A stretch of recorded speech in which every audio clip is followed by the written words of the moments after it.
En 2014 hubo un derrame de hidrocarburos de un ducto administrado por Pemex, en Cadereyta Jiménez, Nuevo León.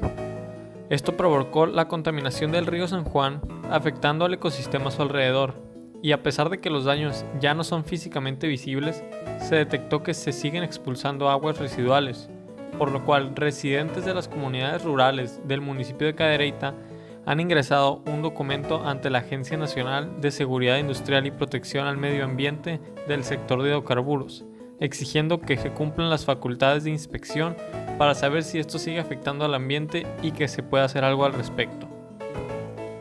Mi nombre es Sebastián Vega y a continuación les presento una dramatización de cómo sucedieron estos eventos. Oye, disculpa, ¿te acuerdas del derrame de 2014 acá en el río?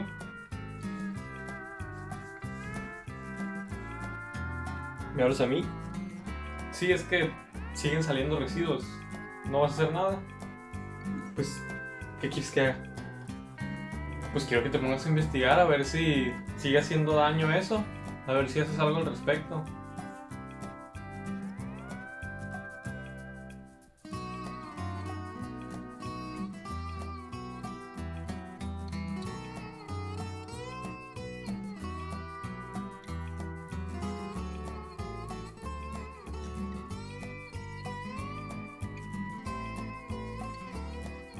Pues bueno, ya que. Los hidrocarburos son compuestos formados únicamente por carbonos e hidrógenos. Estos también resultan ser altamente dañinos para la naturaleza y son el principal componente del petróleo, por lo cual derrames de este tipo son tan importantes. Estas son las estructuras de algunos de los principales hidrocarburos que conforman el petróleo y esta es la estructura del agua como comparación. En su mayoría estas sustancias se encuentran en estado líquido a una temperatura normal, como lo es en el lugar del derrame, al igual que el agua, pero también hay algunos de los hidrocarburos que se encuentran en estado gaseoso y los que están en estado líquido tienen mayor viscosidad que el agua.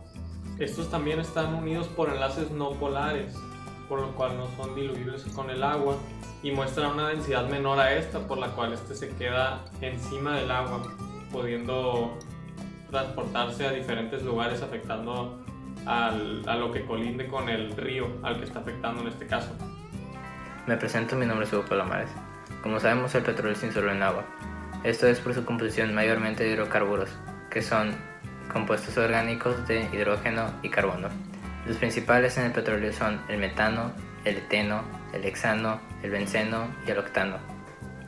En la tabla podemos observar propiedades de estos como la densidad, la masa o los tipos de enlace que tienen. Pero los que caben destacar son su insolubilidad y su capacidad de no poder formar interacciones con el agua. Hola, mi nombre es Miguel Angulo y yo les voy a hablar sobre la geometría molecular de las sustancias que se encuentran en el petróleo. Para empezar tenemos el agua, que al tener oxígeno tiene dos pares de electrones no enlazantes y dos enlaces simples. El agua queda con una geometría angular, o sea que forma un ángulo, y se puede apreciar una forma como la del movimiento de un péndulo. En la geometría molecular del metano tenemos que tiene 4 enlaces simples idénticos y ningún par de electrones enlazantes. Su geometría molecular es tetraédrica. Y por último tendremos al benceno. Esta es un anillo hexagonal plano que tiene en cada vértice un átomo de carbono que une a los respectivos hidrógenos. Bueno, me presento, soy Víctor Cruz y voy a hablar sobre por qué el petróleo no se disuelve en el agua. Bueno, para empezar, las moléculas que contiene el petróleo son polaridades muy opuestas a las que tiene, por ejemplo, las moléculas del agua. Es decir, que no llega a haber una atracción entre el agua y el petróleo. Esta propiedad se le conoce como insolubilidad o inmiscible, y el agua pues bueno, posee unas moléculas que son positivas y negativas y que al unirse con otras sustancias que no son el petróleo se crea una forma de imán entre las moléculas, lo cual no pasa con el petróleo debido a que el petróleo y otros aceites contienen una polaridad totalmente nula Y es por eso que cuando se junta agua con aceite o agua con petróleo, no se llegan a disolver, y es lo que ya dije, que esta propiedad se le llama insolubilidad, lo que hace que nunca se lleguen a juntar por las moléculas que nunca se van a atraer. Soy Pablo Bon y voy a explicar la parte de las técnicas de separación del petróleo del agua. Ante la situación problema, ante el derrame, es evidente que hay una necesidad muy grande de separar el petróleo del agua, ¿no? Y bueno, para hacer esto hay diferentes técnicas y métodos. Algunos de los más conocidos, el domo, que es una estructura que lo que hace es obstruir el paso del petróleo de su fuente y permitir que sea contenido. Tenemos el incendio controlado, que básicamente es quemar el petróleo que queda suspendido en la superficie. Sin embargo, representa una emisión muy peligrosa de gases, ¿no? De humo. Son emisiones que contaminarían el aire. Tenemos los químicos dispersantes, que cuando queda una emulsión con gotas finas de petróleo en el agua o viceversa, bueno, estos químicos son de mucha efectividad, sin embargo también son muy contaminantes, ¿no? Muy tóxicos.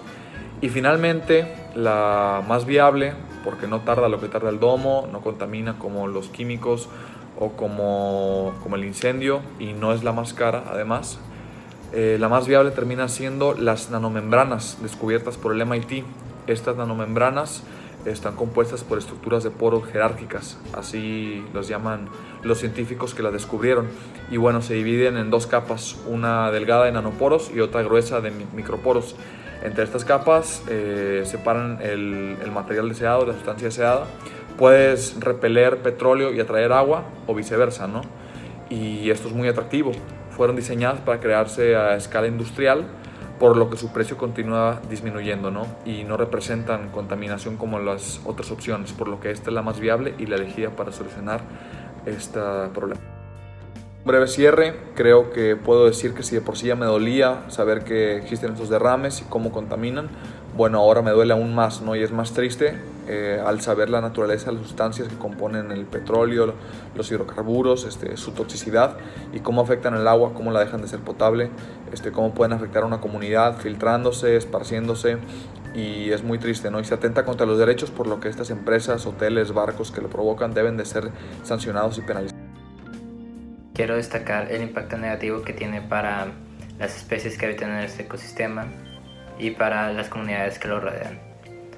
Creo que este tipo de situaciones debería ser sancionada inmediatamente desde que suceden, ya que atentan contra las leyes ambientales y los derechos de un medio ambiente limpio, pero no es el caso en Cadereyta, Nuevo León. Bueno, pues como reflexión final sobre el impacto que trajo este problema, pues básicamente es muy malo para el medio ambiente y encima para el sector, debido a que el petróleo es una sustancia muy adherible y muy fuerte para cualquier tipo de objeto o ser vivo, lo que provoca instantáneamente un caos y encima desastroso en el tema de poder limpiarlo debido a las sustancias que tiene y que es tan difícil de quitar.